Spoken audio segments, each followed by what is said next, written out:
തകർന്നു തരിപ്പണമായി നിന്ന കോൺഗ്രസ് പ്രസ്ഥാനത്തെ രാഹുൽ ഭാരത് ജോഡോ യാത്ര എന്ന പ്രചാരണ യാത്രയിലൂടെ ജനഹൃദയത്തിലേക്ക് രാഹുൽ ഗാന്ധിക്ക് സ്ഥാനം ഉറപ്പിക്കാൻ കഴിഞ്ഞു.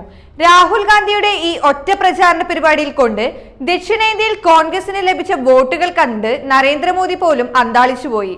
നരേന്ദ്രമോദി വൻകിട ബിസിനസ് മുതലാളിമാരെ കൂട്ടുപിടിക്കുമ്പോൾ രാഹുൽ ഗാന്ധി ഇപ്പോഴും സാധാരണ മനുഷ്യനായി തന്നെ ജനങ്ങളുടെ മനസ്സിലുണ്ട്. അതുകൊണ്ട് തന്നെയാണ് മോദിയേക്കാൾ കൂടുതൽ ആരാധകർ രാഹുലിനുള്ളത്.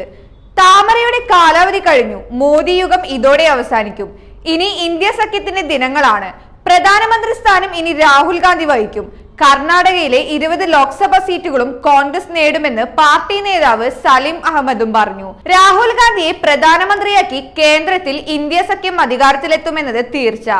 രാഹുൽ ഗാന്ധി പ്രധാനമന്ത്രിയാകണമെന്ന് യുവാക്കൾ ആഗ്രഹിക്കുന്നു. വികസന പ്രവർത്തനങ്ങൾ ഏറ്റെടുക്കുന്നതിൽ BJP പരാജയപ്പെട്ടു. ലോക്സഭാ തെരഞ്ഞെടുപ്പിൽ തോൽക്കുമെന്ന് മനസ്സിലാക്കിയ BJP നേതാക്കൾ വർഗീയ പ്രസ്താവനകൾ നടത്തി സമൂഹത്തെ ഭിന്നിപ്പിക്കുകയാണെന്നും അദ്ദേഹം ആരോപിച്ചു. യുവാക്കൾക്കും അധ്യാപകർക്കും BJPയുടെ കടുത്ത എതിർപ്പുണ്ടെന്നും സലിം അഹമ്മദ് അവകാശപ്പെട്ടു. അവർ ഒരു മാറ്റത്തിനായി കൊതിക്കുന്നു. കഴിഞ്ഞ തെരഞ്ഞെടുപ്പിൽ സൗത്ത് വെസ്റ്റ് അധ്യാപക മണ്ഡലം സ്ഥാനാർത്ഥി KK മഞ്ജുനാഥ് നേരിയ ഭൂരിപക്ഷത്തിനാണ് പരാജയപ്പെട്ടത്. ബിരുദധാരികളുടെ മണ്ഡലത്തെ പ്രതിനിധീകരിച്ചിരുന്ന ആയന്നൂർ മഞ്ജുനാഥ് രാജിവെച്ച് കോൺഗ്രസിൽ ചേർന്നു. വരും ദിവസങ്ങളിൽ ലെജിസ്ലേറ്റീവ് കൗൺസിൽ ഭൂരിപക്ഷം ലഭിക്കുമെന്ന് ഞങ്ങൾക്ക് ഉറപ്പുണ്ട്. സംസ്ഥാന കോൺഗ്രസ് സർക്കാർ എല്ലാ വാഗ്ദാനങ്ങളും പാലിച്ചു. അധ്യാപകർക്കായി ക്ഷേമ പദ്ധതികൾ ഏർപ്പെടുത്തിയിട്ടുണ്ട്.